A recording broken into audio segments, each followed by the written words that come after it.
अस्सलाम वालेकुम स्टूडेंट्स, आज इस वीडियो में हम प्रॉपर्टीज़ ऑफ सैम्पलिंग डिस्ट्रीब्यूशन करने वाले हैं कि हमारे पास सैम्पलिंग डिस्ट्रीब्यूशन की कितनी प्रॉपर्टीज़ है और वो कौन कौन सी हैं। तो स्टूडेंट, सैम्पलिंग डिस्ट्रीब्यूशन को हम जिस डिटेल के साथ डिस्कस कर चुके हैं, हमने सैम्पलिंग डिस्ट्रीब्यूशन की मीन वेरिएंस भी हम कर चुके हैं। ठीक है, आज हम प्रॉपर्टीज़ करने वाले हैं। तो स्टूडेंट, हमारे पास टोटल 4 प्रॉपर्टीज़ हैं सैम्पलिंग डिस्ट्रीब्यूशन की और उन 4 प्रॉपर्टीज़ को आज हम डिस्कस करेंगे।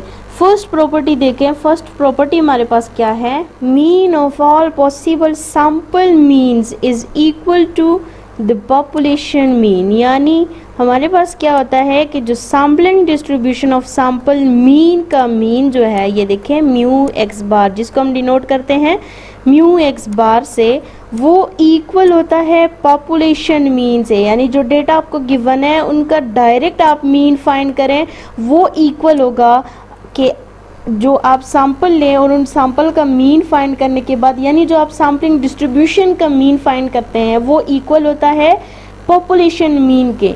ये स्टूडेंट हम प्रूफ भी कर चुके हैं। इससे जो प्रीवियस वीडियो है उसमें आप देख सकते हैं हमारे पास क्या म्यू जो सैम्पलिंग डिस्ट्रीब्यूशन का सैंपल मीन था वो इक्वल आ गया था हमारे पास पॉपुलेशन मीन के। स्टूडेंट, सेकंड प्रॉपर्टी देखें। सेकंड प्रॉपर्टी हमारे पास क्या है? Variance of sample mean, variance of x bar is sigma square divided by n in case of with replacement, and variance of x bar is sigma square over n minus n by small n minus 1 in case of without replacement। हमारे पास क्या है कि sampling distribution का जो variance होता है with replacement के केस में हमारे पास उसका फार्मूला होता है sigma square divided by n। With replacement के केस के लिए हम प्रीवियस वीडियो में कर चुके हैं कि जो सैम्पलिंग डिस्ट्रीब्यूशन वेरिएंस था वो हमारे पास सिग्मा स्क्वायर ओवर n के इक्वल आ गया था। ठीक है, और विदाउट रिप्लेसमेंट के लिए हमारे पास फार्मूला क्या है? Variance of x bar is equals to sigma square by small n into capital N minus small n by small n minus 1। ठीक है, ये हमारे पास विदाउट रिप्लेसमेंट के केस में वेरिएंस ऑफ एक्स बार यानी जो सैम्पलिंग डिस्ट्रीब्यूशन का वेरिएंस होगा उसके लिए हमने ये फार्मूला यूज़ करना है, और विद रिप्लेसमेंट के केस के लिए हमने sigma square over n use करना है। ये हमारे पास स्टूडेंट सेकेंड प्रॉपर्टी है। ठीक है, फर्स्ट 2 प्रॉपर्टीज हमने कर ली। थर्ड प्रॉपर्टी देखें। थर्ड प्रॉपर्टी हमारे पास क्या है? If sample population is normally distributed then sampling distribution of sample mean will be normally distributed।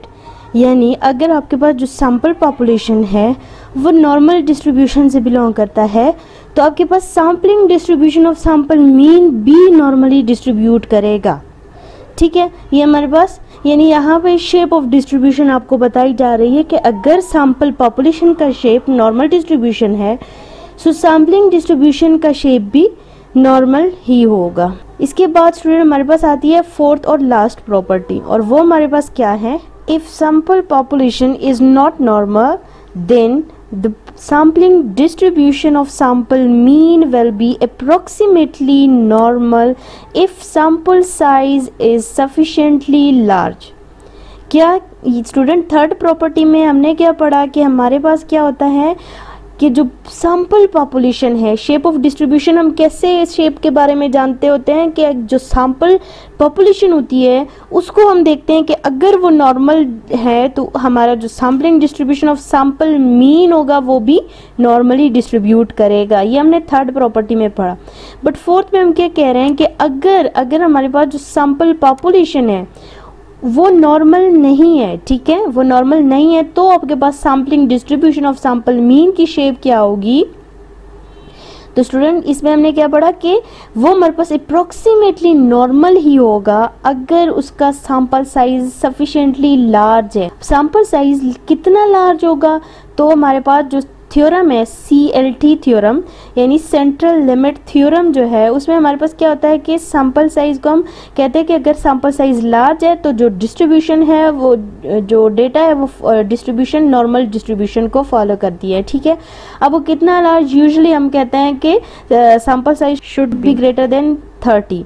सो हमारे पास क्या कि अगर सफिशिएंटली वो लार्ज है तो वो, और हमें शेप के बारे में नहीं पता तो हम CLT को यूज़ करके कहते हैं कि ये हमारे पास नॉर्मल डिस्ट्रीब्यूशन ही है। ठीक है, तो स्टूडेंट ये हमारे पास 4 प्रॉपर्टी हमने कर ली। ठीक है, फर्स्ट प्रॉपर्टी में हमने क्या पढ़ा कि हमारे पास जो मीन होता है सैम्पलिंग डिस्ट्रीब्यूशन का वो इक्वल होता है पॉपुलेशन मीन के। ठीक है, और सेकंड में हमने पढ़ा variance of sampling distribution of sample mean हमारे पास इक्वल होता है sigma square bye n in case of with replacement, and in case of without replacement फिर हमारे पास उसके साथ एक फैक्टर जो है वो मल्टीप्लाई हो जाता है, और उस फैक्टर को हम क्या कहते हैं n minus n by n minus 1। इस फैक्टर को हम यूजली FPC भी कहते हैं। FPC means finite population correction factor. ठीक है, और हमारे पास थर्ड प्रॉपर्टी क्या है कि if sample population is normally distributed then sampling distribution of sample mean will be normally distributed. और अगर सैंपल पॉपुलेशन नॉर्मली डिस्ट्रीब्यूटेड नहीं कर रहा तो हम क्या कहते हैं, हम सैंपल साइज को फिर देखते हैं कि अगर सैंपल साइज सफिशिएंटली लार्ज है तो हमारा जो sampling distribution of sample mean होगा वो अप्रॉक्सीमेटली नॉर्मल ही होगा। तो स्टूडेंट्स आई होप आप लोग को समझ आ गई होगी। Thank you so much for watching.